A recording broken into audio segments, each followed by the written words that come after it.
제가 강론 자료를 잊어버렸어요. 오늘 첫 고백을 한다 그래서 좀 일찍 나오면서 강론 자료를 안 가져 나왔던지 아니면 갖고 나왔는데 고위성사 주다가 또 밑에 내려갔다 왔다 갔다 하다 흘렸는지 하여튼 없어졌어요. 그러면 그 네가 강론 준비했는데 그것도 기억 안 나냐? 저는 성격이 급해서 보통 한 달 전에 다 해놓습니다. 그래서 다음 주일 것도 미리 다 해놔서 뭐가 뭔지 잘 몰라요. 성격이 급해서 2013년도 것도 있고 2014년도 것도 있어요. 책보다 이게 어디에 맞다면 미리 해놔서. 그래서 제가 오늘은 그냥 지난 주간에 평일 미사 때 한 강론 중에 기억이 제일 나는 부분을 여러분들에게 강론할게요. 자, 예를 들어서 어떤 사람이 이건 강론한 거 아니에요. 미사를 나오질 않아요. 냉담해. 그래서 구역 반장이 가서 왜 성당에 나오지 않습니까? 왜 냉담을 하십니까? 물었어요.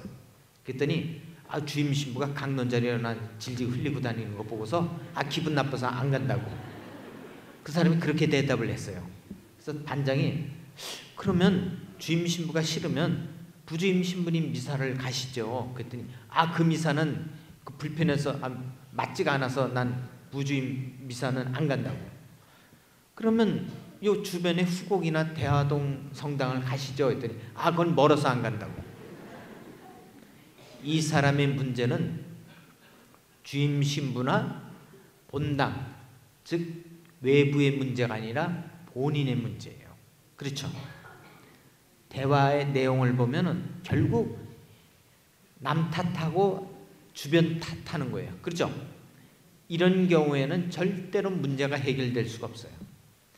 살면서 가만히 들어보세요. 주변 사람들, 사회 탓하고 누구 탓하는 사람 치고 자기 문제를 해결할 수 있는 사람은 아무도 없어요.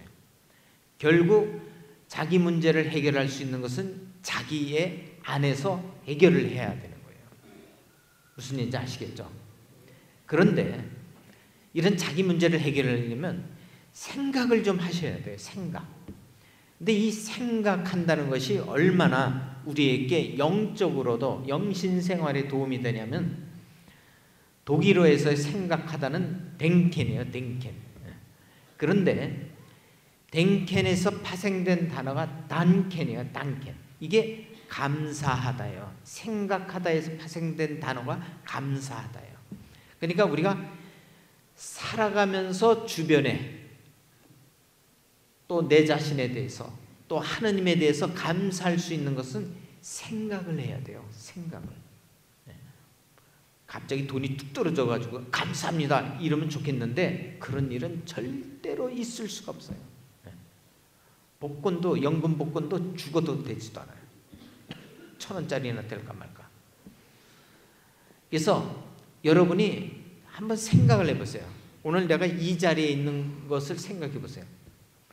여러분 지금 살아있다는 걸 감사해야 돼요. 오늘 5시에 백병원에서 장례미사를 하러 가야 돼요. 오늘도 누구는 죽어서 장례미사를 해야 되는데 누구는 살아서 교중미사에 나와서 하느님께 감사하고 내 가족들과 점심을 먹을 수 있는 그런 행운이 있다는 걸 감사하셔야 돼요. 가만히 생각해 보세요. 나에게 배우자가 있다는 거, 배우자는 돈을 많이 벌어와야 된다. 이건 2차적인 문제고 1차적으로 나에게 배우자가 있다는 것만으로도 이건 행복이에요. 감사할 일이에요. 나에게 자식이 있다. 그 자식이 내 기준치에 도달했다. 이거는 2차적인 문제고 자식이 있다는 것만으로도 나는 하느님께 감사하셔야 돼요. 심지어는 본당 신부가 도망가지 않은 것도 감사하셔야 돼요. 응? 여러분 웃는데 어떤 지방교구에서 우리도 지방이지만 자 오늘로써 저 신부생활 그만합니다. 여러분 안녕 하고 미사 끝나고 옷 벗고 나갔어요. 뭐 그러면 어떡할 거야? 진짜 저 역시 여러분이 이제 교중미사 보이콧 나오기 싫어 안 나오면 어떡할 거예요? 제가 나온 여러분에 대해서 저도 감사해요. 저는 항상 제 머릿속에 제 미사에 나온 신자들에 대해서는 최대한 서비스를 해야 된다는 생각이에요.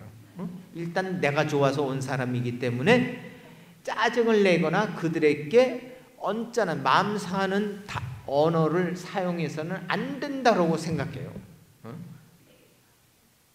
나온 신자들에게 왜 내가 열심히 하라고 그래? 열심히 한대. 그래서 여러분은 감사할 일을 한번 생각해 보세요. 지천에 깔린 거예요. 지천에. 저는 심지어는 영하 10몇 되면요 너무너무 좋아요. 호수공원에 사람이 없어서 추워서 좋아요. 추워서. 저는 오늘 점심 먹고도 갈 거예요. 자, 이 점심이란 단어가 나왔는데 우리는 한 끼 식사하는 것도 감사할 줄을 몰라요.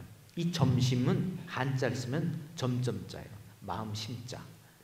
그러니까 마음에 점을 딱 찍는 듯이 먹는 둥 마는 둥 하는 게 점심이에요. 여러분 집에 가서 찾아보세요. 점심 한자를. 점자에 마음 심자예요. 옛날에는 조선시대 때는 두 끼밖에 못 먹었어요. 그것도 있는 사람이 두 끼, 양반이 두 끼고 평민은 한 끼. 임금이 출출해서 잠깐 조금 먹는다 해서 점심자를 쓴 거예요. 점자. 그러니까 몇백 년 전에는 점심은 먹을 생각도 안 했어요. 마음에 점을 찍는 정도로 조금 목을 축이는 정도의 그 정도가 점심이에요. 우린 배 터지도록 막 삼겹살에 목살에 막 소주 들이키는데 그게 아니에요. 점심은 마음에 점을 찍는 정도예요. 거기에 비하면 우리는 너무 많이 먹잖아요. 이것도 감사하셔야 돼요. 세 끼를 먹는 것도. 그럼 먹고 배설할 수 있다는 것도 감사하셔야 돼요. 그래서 감사하지 않을 일이 뭐 하나도 없다? 천만에 말씀. 지천에 깔린 거예요, 여러분들. 그래서 감사할 줄 아는 사람만이 자기 문제를 풀 수가 있어요. 왜? 생각을 하니까. 그래서 남을 탓하지 않고 사회를 탓하지 않고 주변을 탓하지 않으면서 자기 문제를 자기가 해결하면서 항상 감사하시면서 살아가도록 하십시오.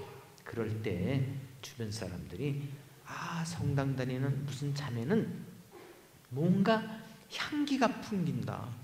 온화함과 뭔가 푸근함과 그렇게 해서 사람들이 이렇게 다가오기 시작하는 겁니다. 그래서 누군가가 성당에 오면 분위기가 좋아요. 이건 그런 마음을 가진 신자들이 많을수록 좋으신 거예요. 그래서 여러분 가정도 항상 감사할 수 있도록 자손, 자녀들을 그렇게 가르치셔야 돼요. 여러분들도 그랬지만 저도 너의 아버지 덕에 학교를 다닐 수 있는 거야. 이렇게 모친이 얘기를 하더라고요. 깡통 차고 역전에 가지 않은 건 너희 아버지가 너희들 막 학교 보내줘서 그런 거야. 밥 세 끼 꼬박꼬박 먹이는 거야, 임마.